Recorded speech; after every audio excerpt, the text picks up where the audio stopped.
one of the biggest ways to stay creative is knowing what's out there. But the thing is that you don't want to get so caught up into comparing yourself to this person, this artist, their work and all of that, because that could also cause you to paralyze yourself. But I think being inspired by listening to others and just being aware of what's out there can help you and can help in the creative process, because it can help give you a sense of, okay, where should I be? What level should I be on? And how can I work to get there if I'm not there? Welcome everybody to episode 25 of the Paul and Pals podcast. I'm your host, Ponyboy Paul.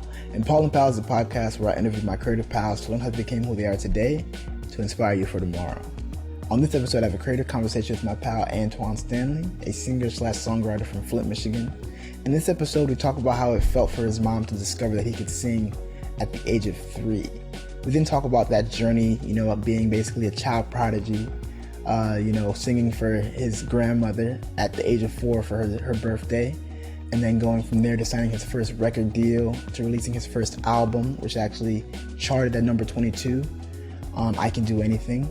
And then we talk about how it was to kind of go through college and learn about other genres of music and really experience that via his collaborations with groups such as Dixon James, Ann Street Soul, Groove Spoon, and most notably Vulfpeck. And then lastly, we kind of talk about, how with his next vision, he really just wants to be an artist. And instead of just talking, he wants to start taking action. And one of his first actions will be releasing his solo EP that should be coming out soon, and works to also put out an album in the following year. So without any further ado, let's get creative.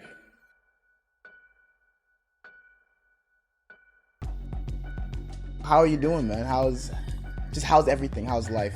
Yeah, life is interesting right now, No, but it's good. I do love life, man. And I try with each moment just to appreciate where things are, and just appreciate the fact that I can hope and dream big, and, that I have family, good friends, and yeah, man, it's just good to feel, some freedom. I feel that. I think and I'm excited to talk more about, the freedom and especially the whole label independence and just finding yourself.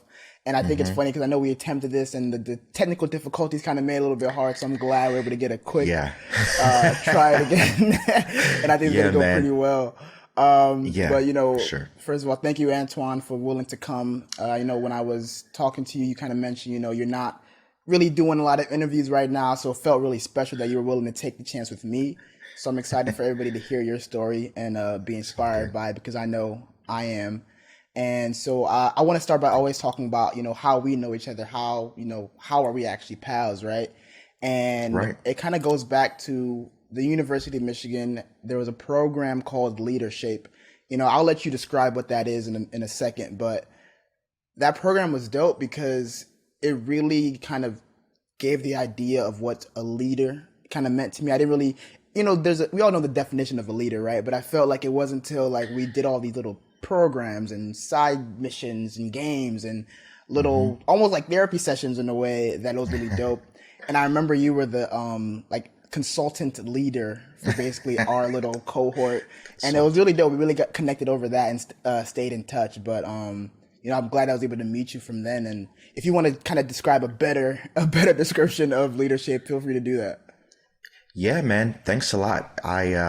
I think you gave a really good description of what Leadership is. Leadership is like an off-site 4 to 6 day retreat, getaway for, in this case, we all were, you were a student and I was working at the university, so staff, and yeah, you get away and you basically get away for self-discovery, and you find out how you can lead in your own life, and what that means on an even bigger scale. Like, how does that, how does the work that you feel you're drawn to, your purpose, how does that relate to the outside world? And so basically you go to this site and it allows you an opportunity to be able to just kind of look inside and to share that with others and to get their feedback on it. And so my role, I was I think I was like the title that I had was like a cluster facilitator. And so, we would often get together as so the leadership program, you were like this big family, right? And the family would often get together. But when we would go out into these breakout sessions, you would be split into like, I think they were cohorts of about maybe 7 to 10. And you were in my cohort. And so I led that group, and we weren't like the parents or anything. We were just there to help facilitate discussion in the activities, and just to make sure that people had equal time to share. And we would also give our own stories and things of that sort. But by the end of it, you've developed these friendships that are, sometimes long lasting and very impactful. And, you just get an opportunity as a student to step out of the classroom and into, a different type of setting to get to know your peers. And it's really cool, man, because it brought together, it brings together international students, U.S. students, and, you get to hear so many thoughts and worldviews. And it's just really interesting. That's a way better summarization of what leadership is. And like you said, I actually am still pretty good friends with one of the people that I met. I think she was in my cluster, but she's actually also a fan of the podcast. So shout out to her. And sweet. Just to kind of get into your story, and we're gonna figure out how you are creative and how you stay creative. I would like for you to first take us back to when this whole history of you being a singer-songwriter first started. What is this moment that you feel kind of starts that creative journey? Okay. So I started singing when I was 3 years old, and that there was pretty much the beginning of my journey as a singer. At that time, I didn't really know about artistry or anything of that sort. I just discovered this gift of being able to sing. The story goes that my mom was in the kitchen and she was cooking, and she was humming a little bit of, she was actually singing a little bit of Amazing Grace. And she, while doing whatever it was that she was doing, she paused, and I suddenly broke out with my own little version of Amazing Grace. And she was so shocked. And it's too funny because I do remember bits and pieces of how that came to be. And so she heard me sing, and to her, it was different. It was, I guess, not like the average 3-year-old singer, she was like, oh, my baby can sing, I mean, 3-year-olds is crazy for anybody. Like, that's wild. I guess so. And so I broke out with my own little version of that song, and she got on the phone, started calling family members and friends. I think I remember her even going outside, going outside the house, and she was just going crazy, and it was pretty amazing. And it was then that the journey kind of began for me. And my first gig was my great grandmother's, I think it was her 80th birthday party. And I may be wrong on the year, but it was my great grandmother. So obviously she was up there, but no, that was my first gig. And it was too funny because here I was, with this, big old mic, big mic, and, little body, big head, and just, just kind of singing away. And it was fun. I loved it. I really loved the reaction and the response. And I thought it was cool that this was coming out of me, and I didn't know how, I didn't know why, but it was. And from then on, people in the community started taking note, and I would be invited to, sing at other churches and, youth events, and that's just how it began. And so, that's crazy. The rest, you at that time, at 3 years old, were you aware of, because I can't honestly remember, I don't think I can remember anything vividly before 5, right? So the fact that you remember a vivid moment at 3 is crazy. But at that time, were you like, oh, I'm a singer, I'm an artist, or was it more like, I'm just doing what my mom likes to do? Like, how was that? Yeah. How was you kind of coming to reckon with that? Yeah, it's a great question. I don't think that I had complete consciousness of what was going on. I feel like when you're a kid, you just do things based on what you see and what you hear. And my mom, she used to sing when she was in school, like when she growing up, and especially in high school, she would sing. And yeah, she had her friends that she would hang out with, and they would sing. They would do talent shows and things of that sort. So my mom was always singing around the house. There was never really a dull moment in the house because music always filled some part, and yeah, I just kind of took that on, and I like I said, I enjoyed the reaction and the response that I got from it, and the rest was pretty much history. History. But that's how it started for me.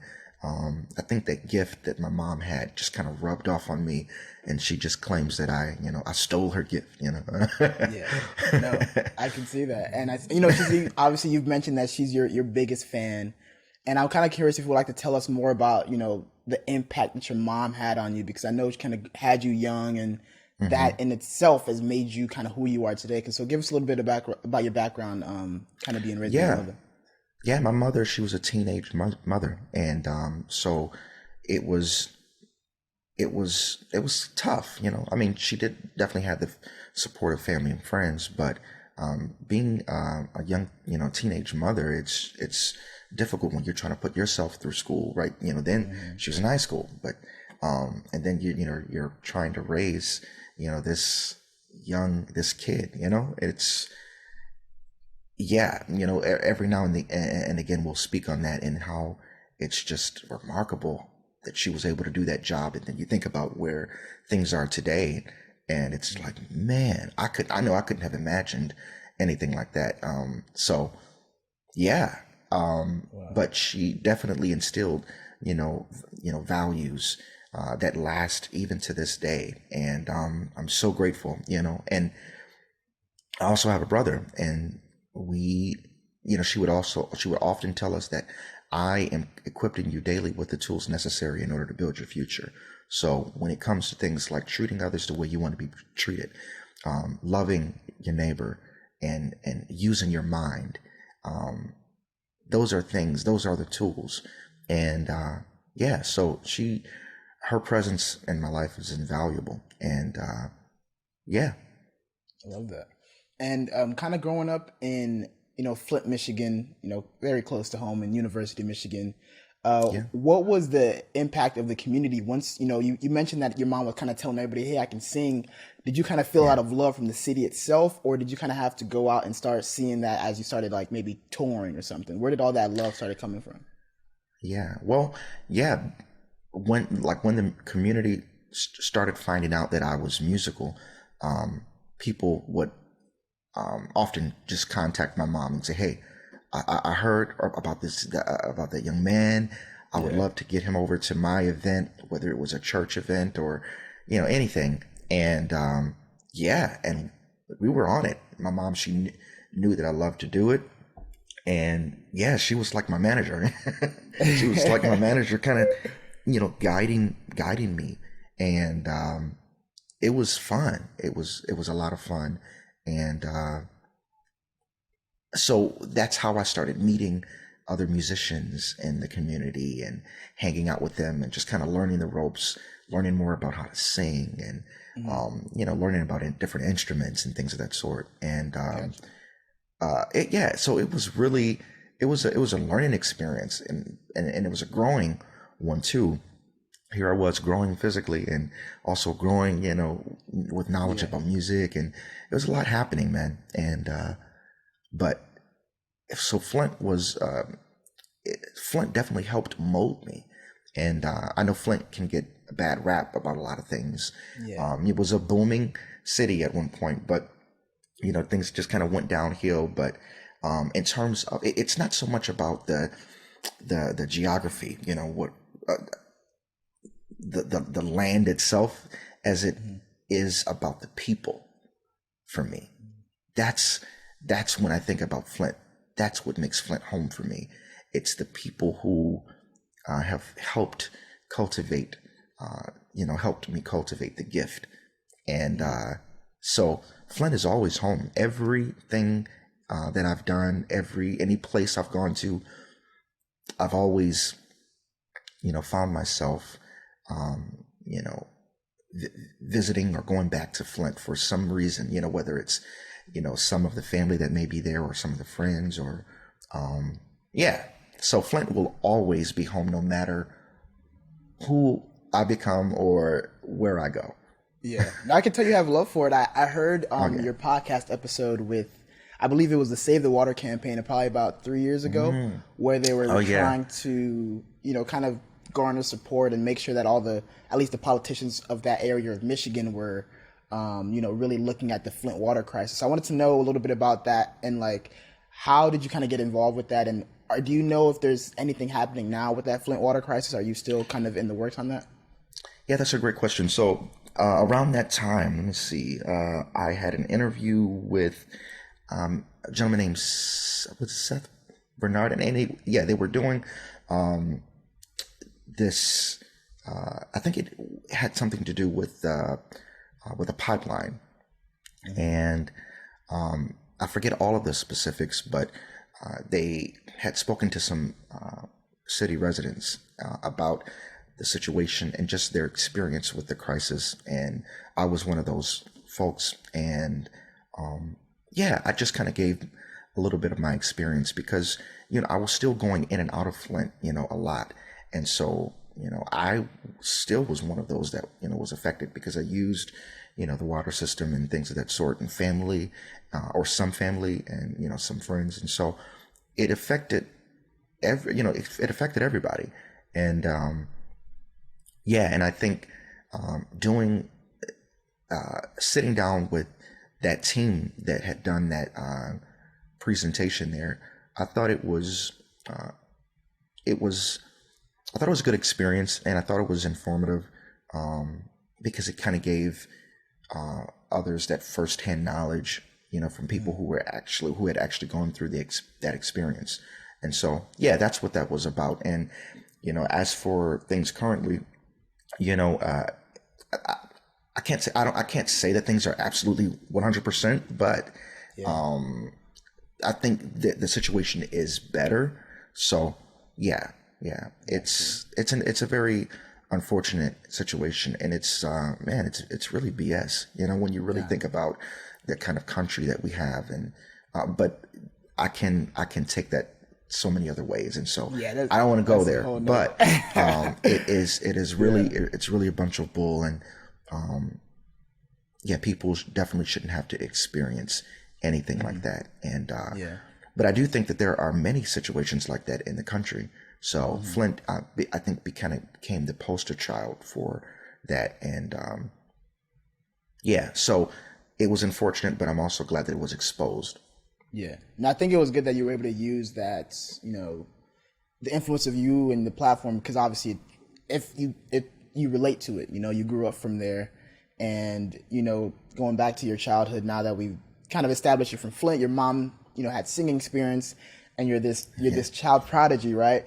I'm kind of curious, as you're growing up, what was your mindset in terms of okay, I can sing, I've realized that people like me. What was your mindset kind of growing up? Was it kind of okay, I'm going to be a singer from the age of 4? Was that your mindset? Or were you kind of oh, let me just keep doing it because it's fun? Well, I mean, at first it was let me do it because it's fun. I love it. I enjoy it, right? Mm-hmm. But when you start seeing, the stars on TV and hearing them on the radio, it's just ooh, this is something that I could do when I'm that age, or when I, grow that much, it's just man. And so it kind of evolved from oh, this is something that is very fun to do, to something that, oh, wow, maybe I could do this on a full-time basis. Right. Mm-hmm. And so, yeah, those things started developing, as I got older, Gotcha. Yeah. And so take us through the first time you had to like kind of get serious with it, because I know you had your first record deal kind of young. So I wanted to know, how did that actually come to be? And the music industry, there's a connotation about it, right? So I'm curious about, what you kind of went through as you went into it, and then kind of what you learned from it as well. Yeah. Again, my mom was very instrumental in helping me go through the process. So I feel like I'm fortunate in many ways not to have had, any insane experiences as a child, having experience through the, in the industry at a young age. I've have such a, a long story when it comes to record deals and things of that sort. At one point I had, oh wow, I had auditioned for like the Motown Talent Search, and then wound up with like a demo development deal, and but I was still very young, and so it never fully materialized, and I had gone through some experiences with some other labels, and it was quite a journey, and but through it all, like I said, my mom was there, and I also had a management team at that time too, who helped to guide me through all of that. And so in some ways I was like shielded from, some of the pitfalls that I guess I could have gotten stuck in. But I think the biggest thing was that I was still really young. And so people were just kind of thinking, man, what do we do with this kid who's really talented? How do you market that? How do you nurture it? And not do it, to his detriment, right? Yeah. And so, yeah. And so I didn't really get caught up in a lot of that, which I am grateful for, due to just good people I was surrounded by. Yeah, I see. Got you. And you talked about some of the stuff that you did, like the Motown Talent Search. Were there any other maybe big gigs that you might have done before you kind of released that first album? Like, what was your, I guess, journey during that time? Yeah, so I had done the Motown thing, and I had I had gone on the Queen Latifah show. Oh. And that was in, I believe, 99 when she had her TV show. Yeah. It was like a short stint that she had, but I think I was, well, let me go back, because the first big talent thing that I did, talent competition I did, was in 95. And I think I was like 8, and it was in Flint. Oh God, man! You aging me. You wouldn't mention. No, bro, it's only 8 years. Oh yeah, only 8 years, man. What happened to that? But no, it's all good. Yeah. My first big talent competition was in Flint. Yeah. Okay. It's called the Flint Super Show, and they auditioned, all of the Flint talent, or at least as many went out. And I forget how many people were on program, but I sang on the program and I won the competition. Nice. And it was too funny, man. I had worked with one of the local musicians, and we got our songs together, and we presented it during the competition. And by the end, I got like $1,000 check. Hey, you rich. 8 years old. $1,000, right? Wow. It's like, what? And it was too funny because the presentation of the check was huge. It was like that. You ever seen the publisher's clearinghouse? Yeah, like that big thing yeah. Dude, man, the check was bigger than me, and by like 3 or 4 times. And that was my first big competition that I won, and I was like, yeah, what? And so, what do you even do with that? I've always wondered about that. Like that big check, like. Do you just keep it? Do they take it back? Because it's kind of unnecessary after a while, right? Like, I can't do nothing with this. You know what? I think I did keep the check. I kept the check. Well, I don't have it anymore, but I forget what happened to it. But I remember taking it home.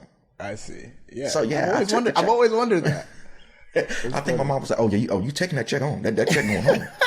And no, but that's funny. Yeah, I forget what actually happened to the big check though. But anywho, yeah. So that was the reward, for that. Wow.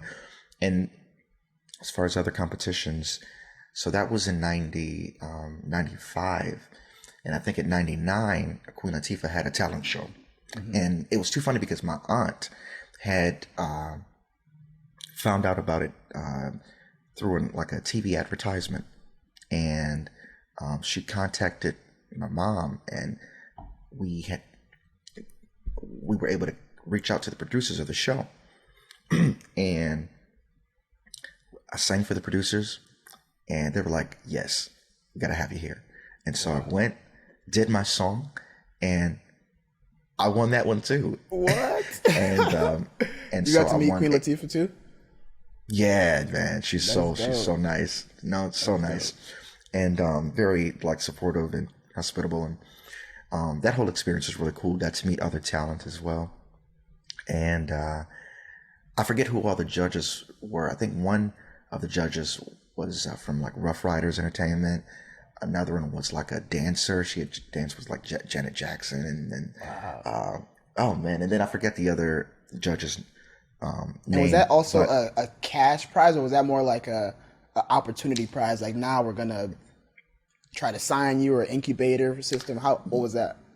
Yeah, so I forget what the ultimate prize was, because there was a moment I didn't go back to the competition, so I won the segment, but I didn't go back to compete for the other round, and I think that had to do with me being involved in talks with like a label, and so yeah, I didn't go back, but I did win that round, and I also got like a plaque, like a Queen Latifah plaque.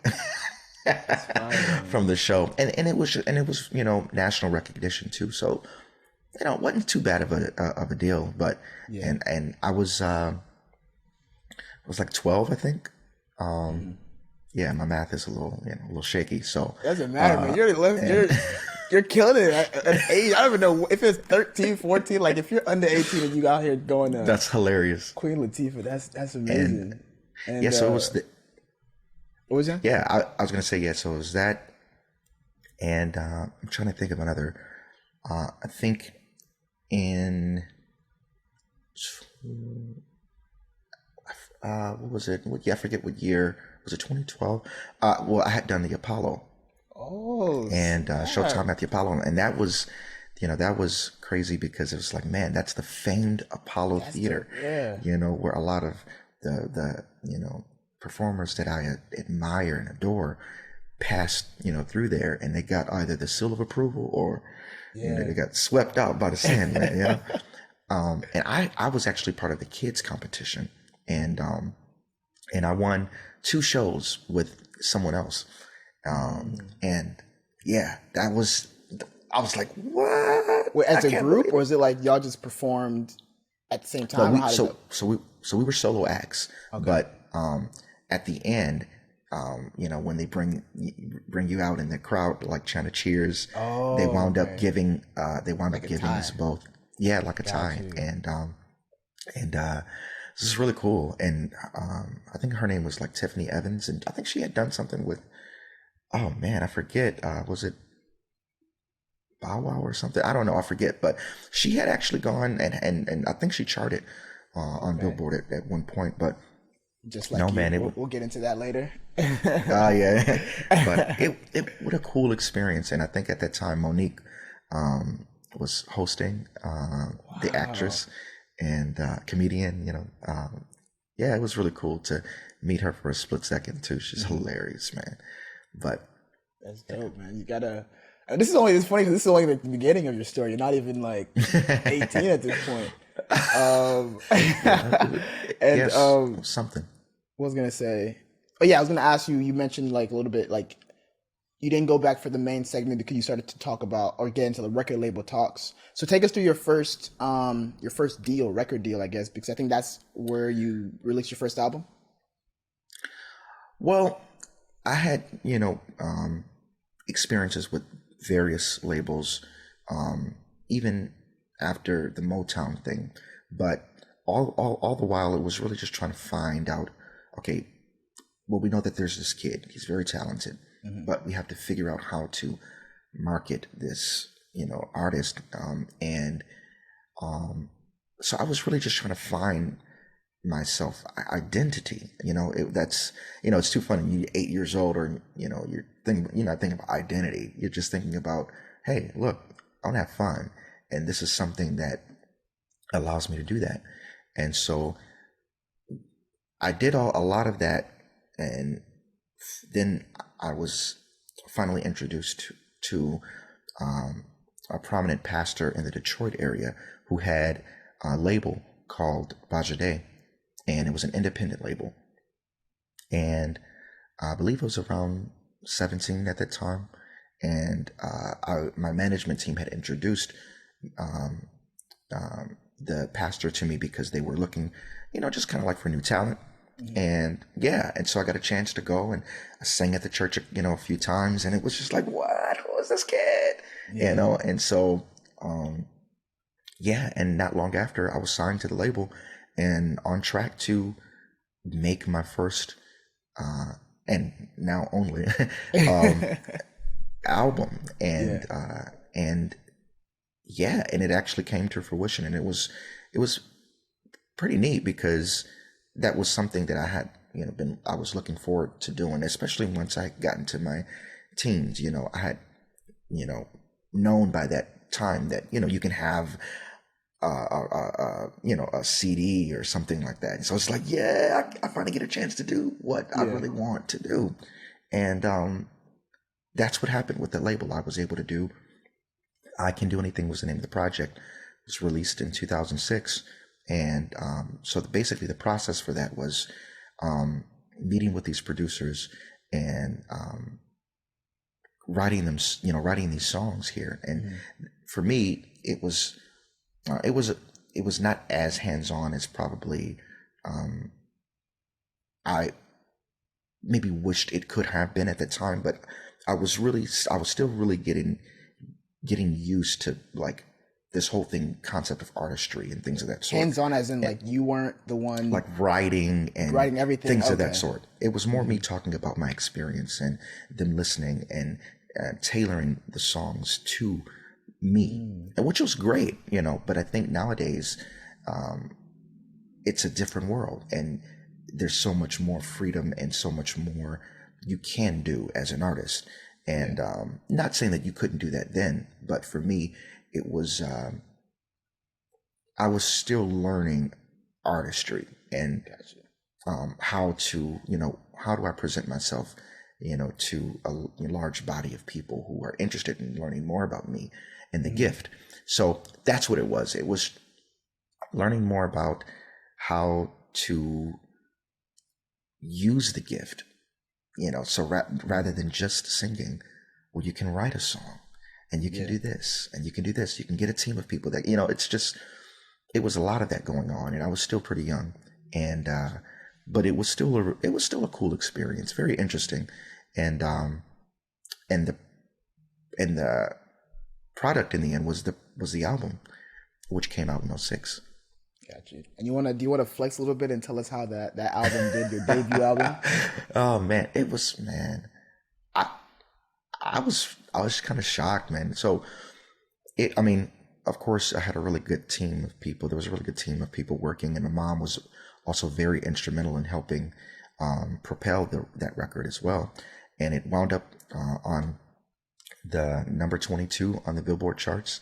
The song "Teach Me" was one of the singles, and I was like, I cannot believe this. I cannot believe it. Everybody was going crazy, and just about at the success. And it was also nominated for a couple Stellar Awards. And the Stellars are like very similar to like Grammys. And so in the gospel world, it was just like, what? And so got a chance to go to the awards ceremony, and it was televised. And, I always found it interesting because, you get to see or experience as an artist, your picture on TV, when they are announcing the nominees, and they have all the nominees in a different box, and then you see yours right there. And then And if you win, if it blows up and shows you, I didn't win, unfortunately. You didn't win. They cut you off real quick because your face is sad. cut me off real quick. But no, but it was cool to be a nominee. It's like, wow, first album out the gate, you get a chance to go and be recognized for it, by peers, and so what an honor. No, I mean, nominee for a Grammy or Grammy similar is better than nothing in my hand. I think, especially happening so young, and kind of relating to happening young. I wanted to ask you, with your first, official capacity of being that artist, and it's led by, the pastor, and obviously it's a gospel related album. Did you ever have this, I do love gospel music. That's where my origin is. But did you kind of feel like you were kind of in a box of like that's the only music that you felt you can make at that time? Right. So let me say, gospel is my heart, and no matter what I do, gospel will always be the center and at the core of who I am as a musician. But it wasn't really until my later 10 years, and then when I got into college, where your ears really kind of perk up. I mean, because growing up, I was always exposed to various, to many different genres of music, from rock to country to, soul, R&B, gospel, jazz. And so that was another great thing about growing up, is being exposed to all these different types of music. But it's like, man, you chose gospel. Gospel's your thing, gospel's your thing. So but, when I got to college, I was like, man, because I was even studying a bit of classical music in college. And so, it was a very interesting time, because I'm like, man, there's so many options, it's like, what do you choose? And, I started connecting with friends, and we started, doing and creating different types of music and things of that sort. And, I would post something online here and there that may or may not be gospel, and people would react to it and said, man, this made me feel a certain way. And, I was like, wow. And so you learn that music communicates this feeling. And, but that's something that I've pretty much known all along. But it's just that, you come into this certain consciousness as an adult, and it's like, wow, yeah, that is very true. And you find ways to lean more into that. So now it's not so much about making songs that have to say, God or Jesus in it, but having songs that point to certain values or principles that could potentially lead people to, what you believe spiritually, right? But doing it in a way that is maybe not as overt as it was when I was younger. And so, yeah. No, I agree with that. And I mentioned it before because I was talking about it also with somebody else, but I saw this clip. It was Jay-Z's interview. And in the interview, he had talked about how he felt that, we're meant to live life by living life through our talents. And I think I relate to that when you say that even though you grew up in the church, you grew up with gospel, you might feel like, I don't want to step out of this box and sing about other things, but I see it as your ability is singing, and people enjoy your music, your voice, to the point that it makes them feel better. And I feel like if you're doing that, then I think you are living through whatever you believe in. So I think you're doing a great job of that. And I love that. Yes, thank you, man. I love that. That's very inspiring, to hear. And a lot of singers have struggled with it. A lot of artists, even Sam Cooke, struggled with that. Ray Charles, got flack, too. So it's definitely a common thing. But you just have to be secure in the belief, or in your belief, in what God has instilled in you, and the trust that you've been given to go out and affect the world, so that you can, I guess, cause people to feel something and maybe change something for the better. However you can do that is key. And kind of going back, you said something about how college was this kind of, awakening, as it does for most. Definitely for me, I growing up, my parents were very just they definitely wanted me to focus on school, and I definitely appreciate them instilling that in me now. But it would lead to me kind of being annoyed or mad because I'm like, man, I want to go chill with my homies, or like, oh, I gotta stand and read again. So it was like when I got to college, it was all this pent up, like, oh, I'm trying to get it, I'm trying to be outside, and it was good to have that though, because I think it taught me about myself and what's good and what's bad for myself, right? It's like it's good to, I think it's always good to give people this chance to have the experience, and then whatever they learn from that experience, they can't really learn by you just telling them no, right? So it was good to really, learn myself to be cliche in college. And I want to know more about your college experience. Like, were you kind of going there with a mindset of like, I really want to get this specific education so it can better myself as an artist? Or are you more trying to just learn something because you wanted to, get a job and officially just have a career aside from music? Yeah, I think it was probably more the latter. I mean, education was paramount at home. My mom was a really, a big believer in education. And so, yeah, she definitely wanted me to go to college, even in spite of having released, a record album, or chart-topping album. Chart, or being on the verge of releasing an album. She was like, "Hey, look, you got to get your education." And fortunately, the label did understand that, and yeah, they supported that as well. So it was. I had the best of so many worlds. I feel like I had a really good support base, but I studied music and sociology, and so I was always into like music and culture, and I was studying classical music. And I wanted to learn a little bit more about how the voice works and things of that sort. And I think I got a pretty solid education, with the time that I spent there studying that. And then, yeah, I went to college with that mindset of, okay, I need to get an education. I want to get some paper. I want to get some credentials, right? And not just being able to sing and that's it. I wanted to be able to show that there are other sides of me, and so that was the intention. And I think it was very hopeful. The biggest thing about college for me was the networking too, being able to connect with others and seeing where things would lead after college, or even during, but college, it was just such a great experience. And but I understand too that it's not for everybody.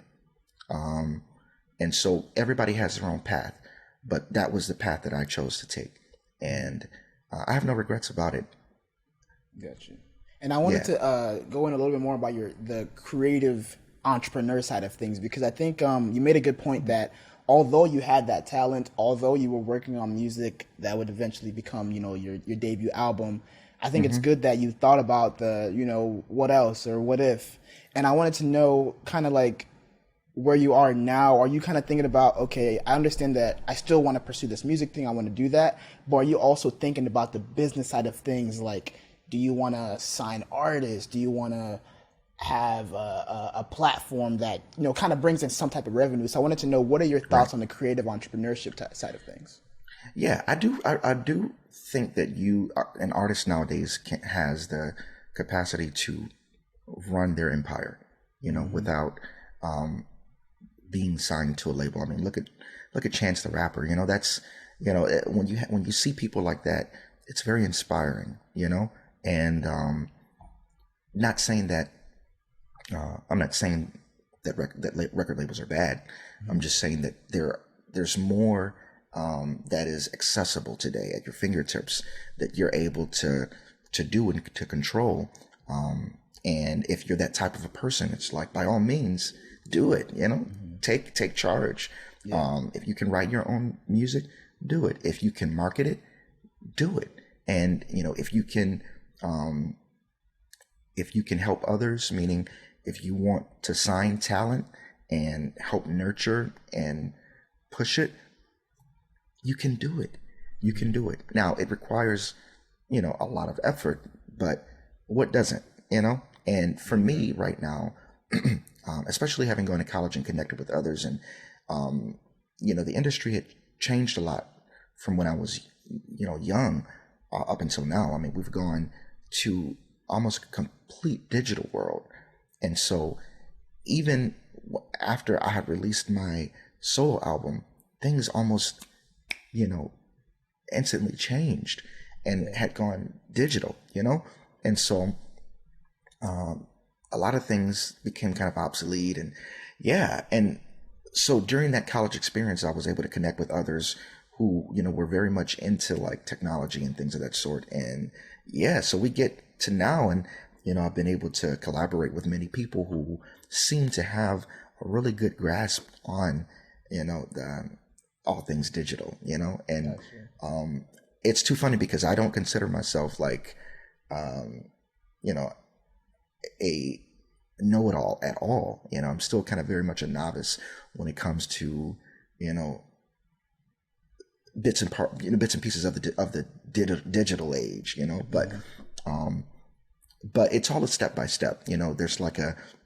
Seems like there's like a new social media platform every month, right? It's I like just learned about one yesterday. I'm like, dang, another one.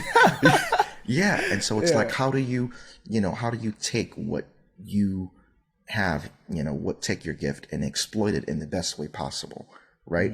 And right now I'm not signed to a label. Everything that I do right now is mostly independent, but I've also not really pushed the limits of that yet, because I still feel like I have things in brew, and I am still working to fulfill the vision that I have, as an artist. And there's a lot of things that I would love to do, but I do appreciate and I'm grateful for the things that I have been able to do, mostly through a lot of the collaborators that I've worked with. But for people who have a desire to run their careers, it's definitely possible. Definitely. Especially, I think the quarantine kind of caused everybody to really get in their creative bag. For me, I started this podcast over quarantine, and it's funny because it's an idea I've had for a while, right? But I think when you're pushed to this limit, or you're trapped in this box we call an apartment, it's like you got to do something, right? So I think hey, we all got to do something. No, I do. I do love the whole creator economy, and not even I don't even think everybody has to be a creator per se, but I think the doing part of life, where you have an idea and you're curious about it, I definitely want people to be willing to pursue that, because as I say all the time, you never know until you try, right? And then if you try and it sucks, then you learn how to maybe not make it suck, right? And then try and it works. Now it works. So it's just a matter of that action. So I love that you're in that mindset too. And I had a curious question, because you mentioned you were kind of at that point where streaming wasn't really a thing. You were still selling CDs, and then it switched after you dropped your album. Because I noticed your album isn't on like streaming services. So I wanted to ask about that, and how are you dealing with that? Well, it actually was for a period of time, and I think it being taken down had something to do with the label and distribution. And so, you're no longer really able to stream the music on those platforms. I think, although I think it may still be like on like Amazon or something like that. But I'm not really sure. I don't have a date where those things where it would be back up again. I think my concentration has mostly been on moving forward and the release of new material. I mean, there's a lot of collaborative stuff that I've done out there, but I'm also looking forward to laying kind of a newer foundation, because Antwaun Stanley from I Can Do Anything is not the Antwaun Stanley, or not completely the Antwaun Stanley that you get when you look at post I Can Do Anything stuff, and it may not be. And it may not be the same Antwaun Stanley that you see with collaborators, that is the solo artist. So there's a lot of stuff out there that is all over the place when it concerns me. But I think my excitement is the vision that I have and am in some ways still developing, that will eventually come forth. And that's Yeah. what my I think that's what my life is about now, and I think that that is probably, I don't call it a struggle, but I think it's the biggest challenge, because so many people have seen me in so many different ways, and so eventually people are going to say, okay, now that Antwaun is like, he's past the 30 Yeah. year, That's still across the young, 30-year man. It's line. still young. I mean, Yeah. well, I guess. No, I'm just kidding. No, but now that I've reached a certain level of maturity, I think Yeah.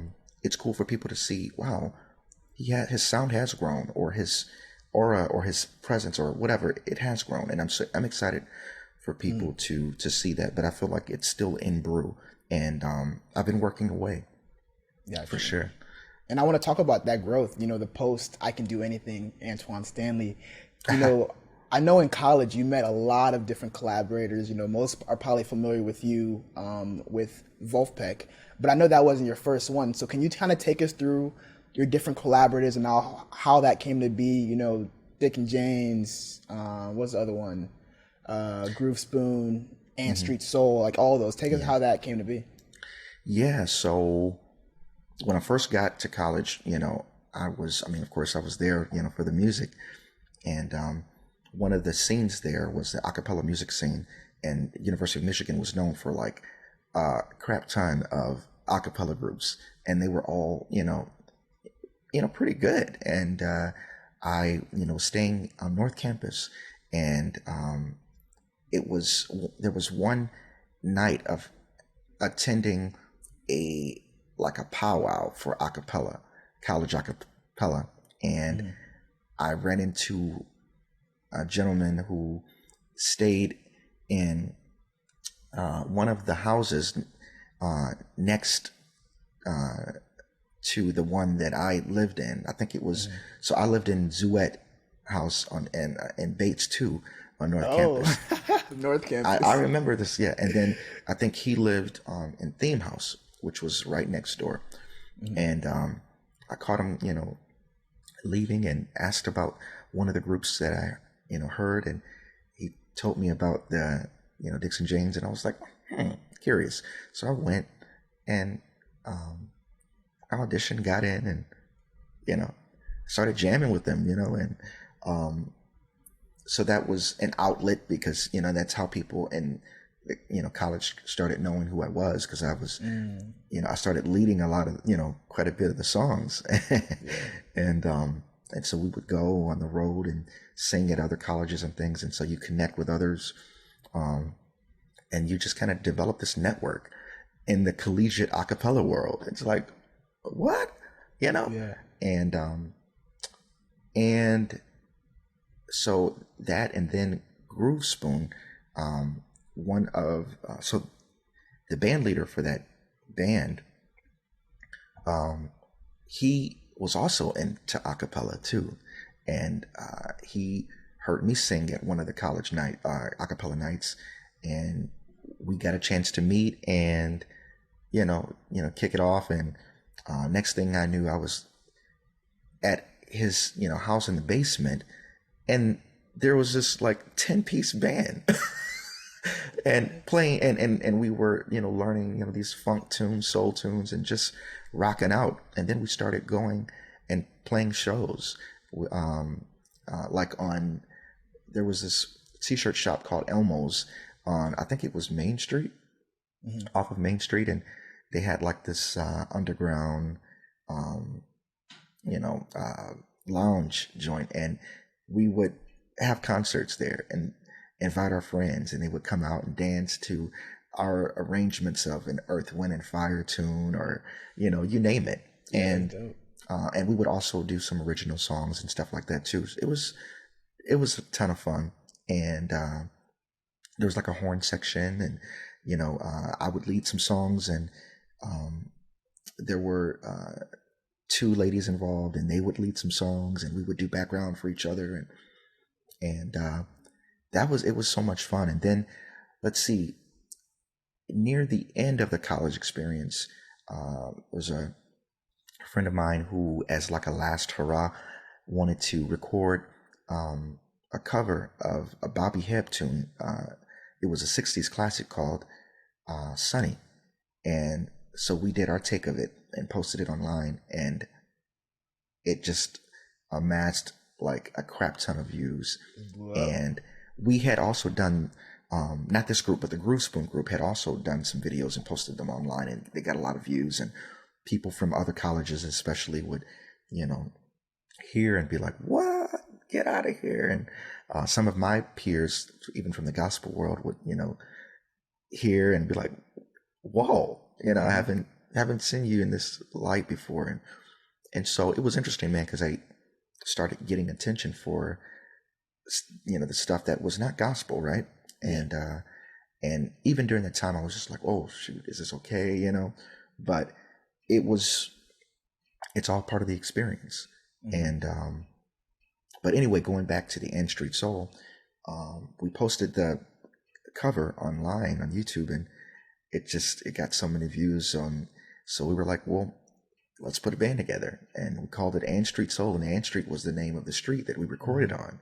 And, and so we did the EP, and, it was great, man, writing with the guys and, just trying something out really for the first time. That was for me in terms of doing like a short body of songs and just, kind of putting them out there. And, eventually the group disbanded, but it was a cool, last effort thing before graduating college. And then after that, after college is when I reconnected with Jack, the band leader for Vulfpeck, or for the group that would eventually become Vulfpeck.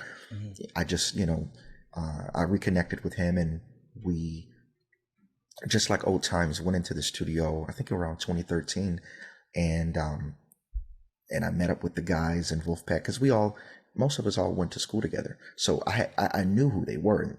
We all knew each other. Yeah.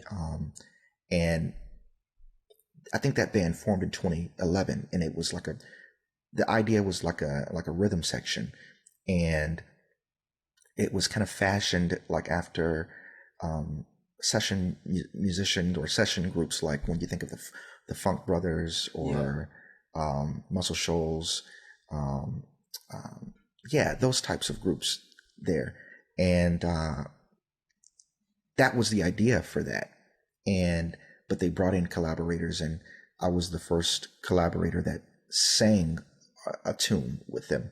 Oh, so they were mostly music at that time, or not music, or pure music, no lyrics. Without instrumental. Yeah, it was instrumental. It was primarily instrumental, and so I had done their first tune with lyrics, and and what I thought would just be kind of like a one-off collaboration, kind of turned into this. We've been collaborating now for maybe 7 or 8 years. And,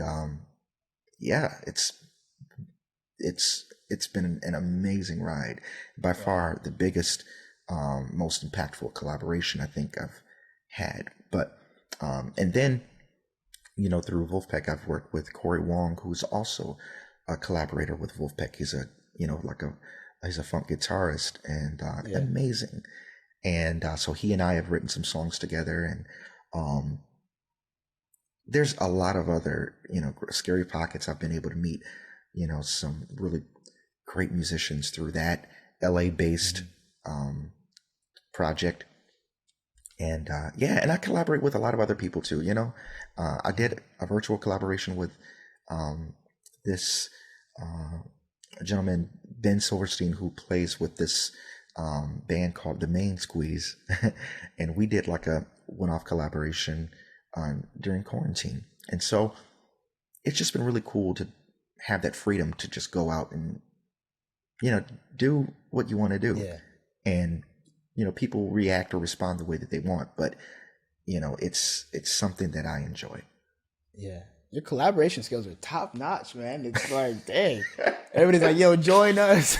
Well, it's been quite a journey. And I think sometimes you can get, I don't want to say lost, but you can get a little blindsided, and you can I've lived a great deal of my artistry to this point through collaborations.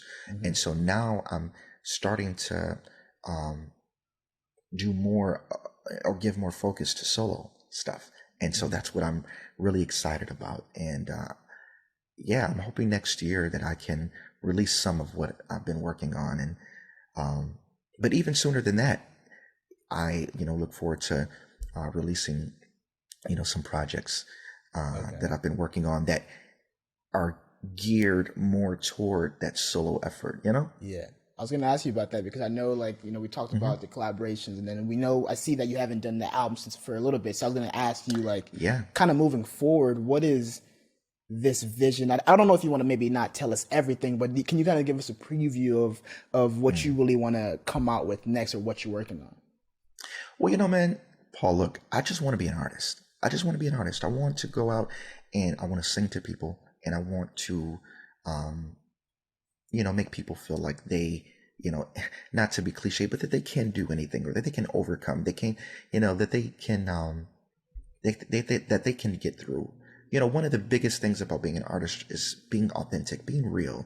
And we artists go through, conflicts and, turmoil and things of that stuff too. And so we're constantly looking for inspiration. And and we just hope that through, that with our listeners, that they feel that, that they feel that authenticity with, the artists that they're listening to through that music. And, but yeah, that's just what I want to do. I want to be able to travel the world and meet people and help them, through music, of course, which is my avenue. And, that to me is happiness. That's happiness to me, being able to write, being able to create, and collaborate and to share, and so that's what the vision is. So the vision is not something that's like abstract or anything. It's very similar to what any other creative wants. Now the particulars, how it's delivered, how it's presented, when you get into those weeds, things are different, very unique, right? Yeah. And I won't get into that because I think primarily, and one of the reasons I haven't done a lot of interviews, I think it's because I want to do it. I want to focus more on doing it and not really talking so much about it, because I think that can be my downfall too, is you talk or you think so much about it, but you can experience this paralysis. And it's like, sometimes, when you talk or think about it, you get blindsided by the vastness of it, that it's like, oh shoot, I've got so much to do. I don't know if I'm going to be able to do it, and you begin to paralyze your progress. And, but on the other side of that, I do think that it's important to talk things through, or talk through the process. And so I think it's great to be sitting here talking with you now, because in a way it kind of reinforces, my dream, and it, in a way, kind of, it's like, holds me to account, because it's like, okay, you said it, you put it out there. Yeah, it's recorded now, man. It's recorded. Yeah. So it's like, well, what you gonna do? Yeah. What you gonna do? You said so, back then. Yeah. so I am really excited because, I think that there are some messages of hope, peace, and love that I feel like that are definitely worth sharing, and sharing in my own way. And my hope is that people, buy into it, not just monetarily, but buy into it, meaning give me a piece of their attention, and hopefully it changes something for the better. Yeah. No, maybe they'll love stronger. Maybe they will have a sense of peace. Maybe they'll feel some comfort. Music can only do so much, but it can definitely help affect some sort of change. The extent of that is, I guess, it depends, right? Yeah. But yeah. No, I as you were saying that, I just kept thinking about this argument I've heard back and forth about, stating your goals. And I've heard sometimes people say, like, don't tell people your goals because then it might put pressure on you to go achieve them, or tell people your goals and then that pressure of I have to meet them because I've already said it is there, right? And I think about that, and I think for me, I've realized a little bit where depending on who that person is, right? I think it really depends on who you're talking to. Because, for example, there's people around you that when you tell them, they're going to either keep you accountable, check in on you and say, oh, how can I help? And then there's other people that you might tell, they're like, oh, yeah, okay, cool. And you might feel a little bit like not as confident. So I think it's a mix of finding like who's going to actually help me support this dream, who's going to help me bring that vision to life when it comes to really, really stating the action. But at the end of the day, it's always going to be that start, right? Yes. It usually starts and ends with you. And so nobody can give you drive. You have to develop and you have to cultivate that. And so that's the thing. Most things start and end with you, the creator. And no matter what people think, you just you got to keep it moving. And that's what I feel like the onus is always on me, or on the artist. And hopefully the foundation that I lay is solid enough, and is comfortable and feels good. And I have no doubt that it will be, but it's just acknowledging that. Yeah. Gotcha. And I was gonna say that one other thing that I thought about as you were talking is the starting is very important, right? Because we always talk about you talk about it, but just go do it, right? But one thing that I want to start getting from all of my guests now is I usually just ask for, what are your words of advice? How would you help people? But I'm more curious now is you've started it, you've done it, but I want to ask you, how do you stay creative? Yeah, I mean, so that, first off, that's a big thing. Starting. That's, if anything, if you don't start, then nothing's going to happen. And in many ways, yes, I have started. I've started writing songs. I've started putting myself out there, doing that type of thing. I think one of the biggest ways to stay creative is knowing what's out there. But the thing is that you don't want to get so caught up into comparing yourself to this person, this artist, their work, and all of that, because that could also cause you to, in some ways, to paralyze yourself. But I think being inspired by listening to others and just being aware of what's out there can help you and can help in the creative process, because it can help give you a sense of, okay, where should I be? What level should I be on? And how can I work to get there if I'm not there? And yeah, it kind of gives you a sense of where you are. I'm also trying to stay in the weeds of writing, and coming up with new melodies and things. So those are things that naturally just kind of come to me.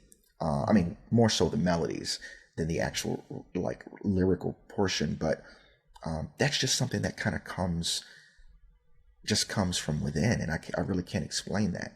Every day I'm singing, every day I'm coming up with a melody and trying to see how that could pair with a good lyric, and so I think the whole thing about getting started is one thing, but how do you keep, I think that has more to do with the drive portion, because if you think about your vision, it's like, okay, well, the only way you're going to get there is if you move.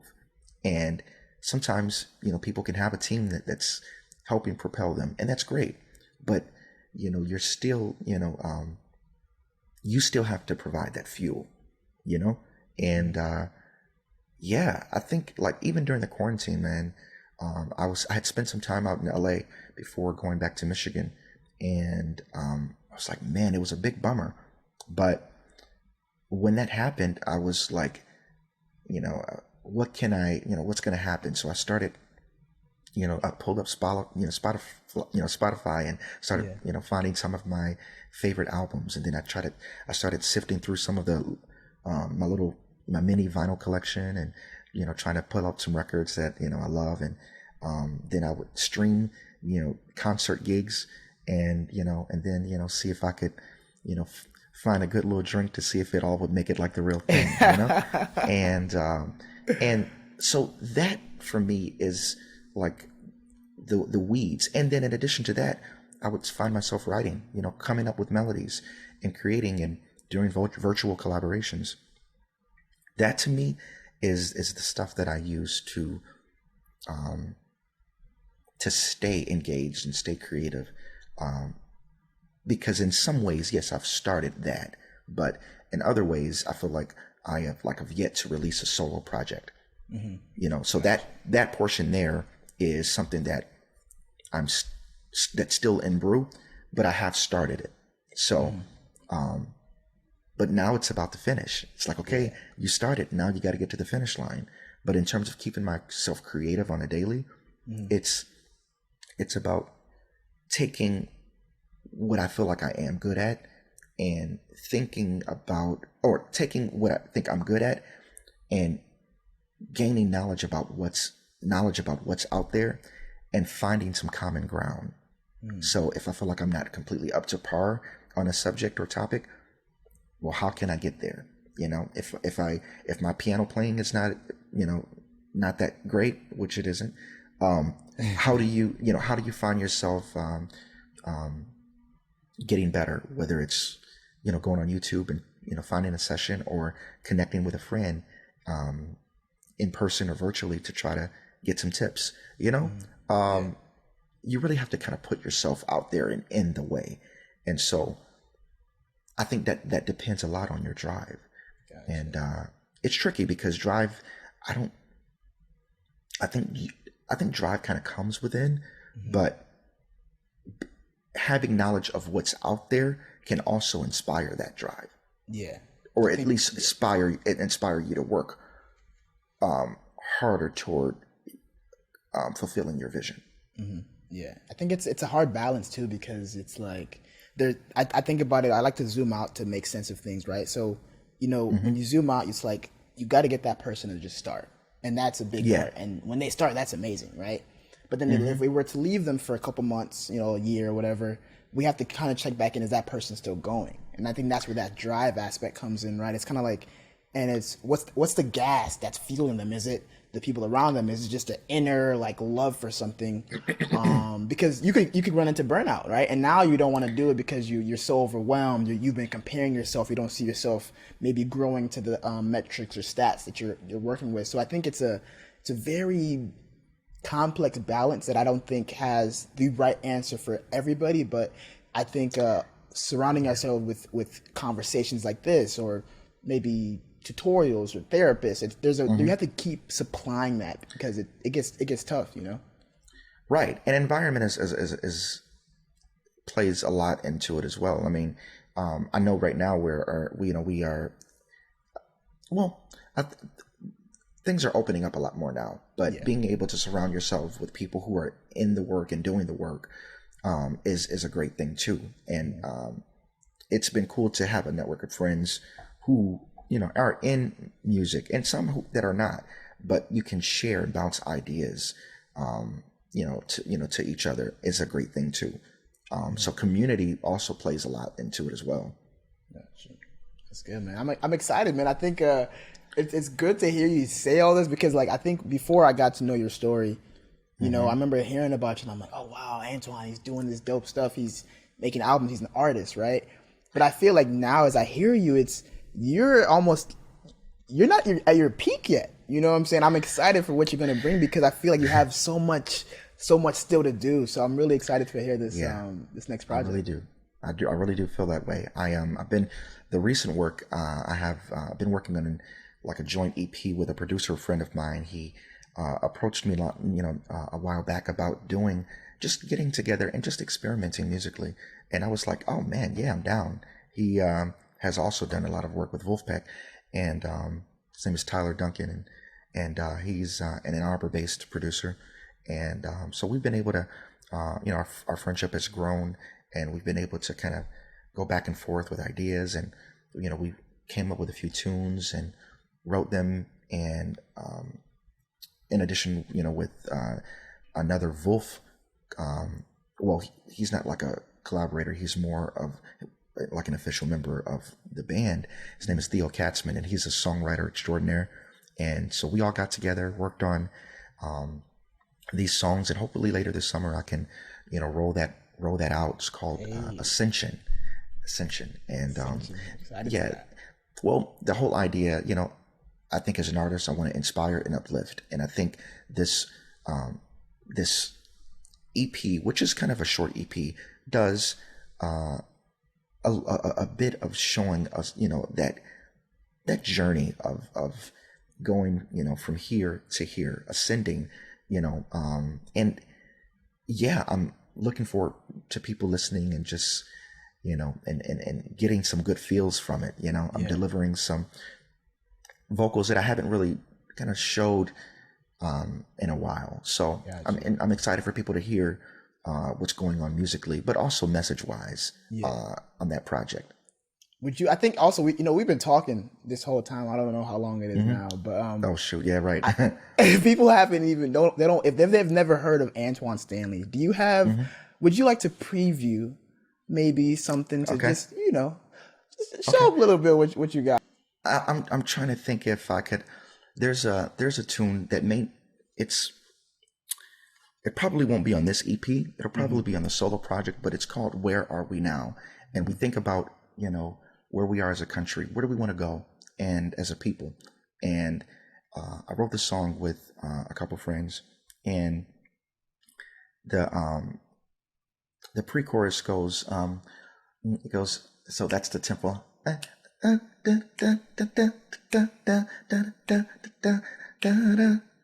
And let me see. It starts, well, I've seen the sign and I heard the protest songs. And it's been some time, some change is bound to come. And I've heard some say that time heals every wound. But I just can't tell if time can heal this one. Where are we now? Are we closer to the light? Singing in the dead of night. To the left and to the right. Oh, I wonder. Where are we now? Where are we? It's just, that's the type of tune it is. And I can imagine this kind of a acoustic vibe, just like I've actually have a bit of the song on YouTube, but I'm thinking of a more fully realized version of it, or more a more fully produced version of it. And it's just basically asking, okay, so where do we want to go? What do we want to where do we want to be as a people? And we've gone through a lot, especially in this, even in this quarantine alone, especially when you talk about issues of like racial injustice and things of that sort, economic disparity. And I'm not trying to make your podcast into like this political talk. No, but I want it to be real, man. I want it to be real conversation. So, but these are these are important issues. And so there's a time for Amazing Grace, how sweet the sound, but then there's also a time for where are we now? It's like, come on, you there is always a reality. There's always a reality for the songs that we sing. And but I still might even, try to send a little snippet in post. So we'll see. Yeah, I definitely see what I can do with that. I think that was, I appreciate the preview. I know you didn't have to do that. And I know people sometimes don't like being put on the spot, but you killed that. Well, I'll see what I can send here. And, but like I said, the EP, I'm looking forward to it being, hopefully release sometime this summer, and gives people a little something new to listen to from me. Gotcha. Yeah. And and I think, aside from previewing and showing your voice a little bit, where can people reach out to you, follow you, stay in touch? Yeah, so right now, like I said, I'm in the process of really just kind of revamping and building up, just my presence online. But people can still go to Instagram. I'm probably the most active on Instagram, where people can send messages and interact with me there, or Facebook, but I would say probably Insta is the best thing, and it's just at Antwaun Stanley, and and like I said, as I begin to roll out more, people will have even more avenues to reach me, and just to inquire about what it is I do, and I'll definitely do a better job at pushing that all out. I mean, it is an indie effort, but a lot of indie people, indie artists are doing an amazing job at that, and so I look forward to sharing more about that as my vision unfolds. Gotcha. And no, thank you for coming on here. Thank you for being a pal. I appreciate the time. I know we had some technical difficulties, but we overcame. I think it was even better the second time around. So that was my fault, man. I appreciate you, still wanting to go through it with it, because I was so super excited. And so I'm glad that we were able to chat, and it's good to just kind of catch up, man. It's, it's been a while since we first met, and I met you as a student, and now you taking the world by storm, I'm trying to, but but you're an inspiration to a lot of us, including me, man. And I've really enjoyed what you're doing, and my hope is that your vision, or as your vision expands, that the accolades and rewards for it do as well, because you are definitely deserving, because you're doing a great service to a lot of people. Appreciate you, man. Wow, that means a lot. It means a lot.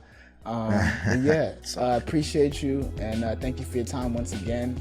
I'm gonna let you go, and we'll definitely have to catch up after this too. So I will, and I appreciate, man, and no problem. I will definitely keep you in touch about the release of the new music as well. Thank you guys for tuning in to that creative conversation. I hope it was able to inspire you. And if you'd like to continue getting inspired, there's actually 3 main ways you guys can do that. 1, you can actually watch all the YouTube videos.